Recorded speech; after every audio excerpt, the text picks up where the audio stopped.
This morning. It makes sense since there seems to be no shortage of sunshine here in Arizona. Right, sunshine is free. You're not paying for it here. It's everywhere. But how do you figure out if the savings to your electric bill outweighs the cost of the system itself? Right. Jake Bastian, CEO of Icon Power, joins us live this morning. Jake, good morning. And I think a lot of people are thinking, hey, is this for me? And what is the cost of purchasing one? And when will I make my money up? And good morning. Good morning. Thanks for having me. Thank you. Thanks for being here. So is it worth the cost? I mean, absolutely. However, the cost can be a little bit high. It can be $20,000 to $30,000 for an average system. In the past, though, that was required to be paid all up front, and so it didn't make sense to a lot of people to come up with that amount of money right out of the way. Mm-hmm. However, how about 90% of people do it now is they don't pay anything at all to have the system installed. We install the entire system at no cost up front.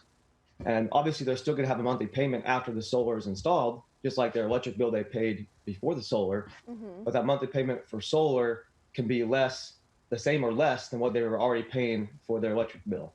And so they're able to get cleaner power with no money out of pocket at all and start saving money day one. Okay, so that makes sense. So let's say a system is like roughly, like you said, $20,000 to $30,000. Mm-hmm. If we finance that, what does that look like? How long are we financing that? What are interest rates looking like on that right now? So what could be maybe like a typical monthly payment?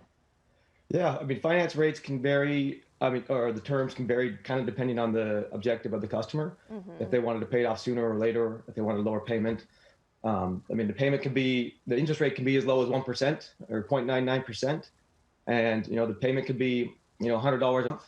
And so maybe you pay $100 for solar.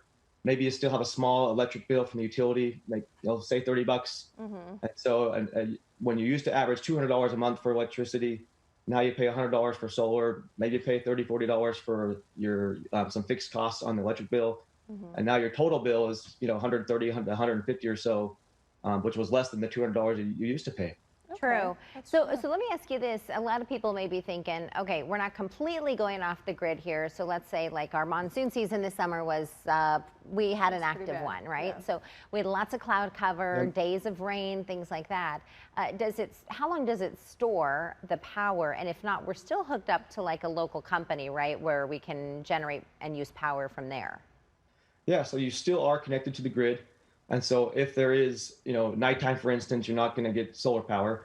And so you can get that power from the grid. Mm-hmm. To store the power, you would need a battery storage, which we do as well. And that way, if there was a power outage, the battery kicks in to still power the essential loads during an outage. And so, but otherwise, yeah, you're still connected to the grid. The grid can kind of supplement when the solar is not enough, mm-hmm. Or during cloudy periods or nighttime. So it kind of acts like it's a backup in and of itself. Okay. And then you could also add battery backup as well. Mm-hmm. And my husband and I are actually in the early stages of research to see if this is beneficial, for us. And we've heard that some companies, when installing the panels, will actually give you a new roof. Now, is that true? Is that something that's common? What do you say to that? It can happen. It's not necessarily common. Before the solar is installed, we'll do an inspection on the roof to make sure the roof's going to be able to, support the solar. And if the home already needs a new roof, and you're going to need one anyway, you can get a new roof and then add solar on top of the new roof. The nice thing about that is, there is a 26% federal tax credit on this cost of the solar system. There you go. If you need a new roof to get solar, mm-hmm. that portion of the roof that is needed for solar is actually able to get a tax credit. You're able to get a tax credit on that amount as well. Oh, wow. Okay. There you go. Lots of benefits then. For sure. Jake Bastian, CEO of Icon Power, thank you so much for joining us here on this Sunday. Have a great rest of your weekend. Yeah, thank you. You too.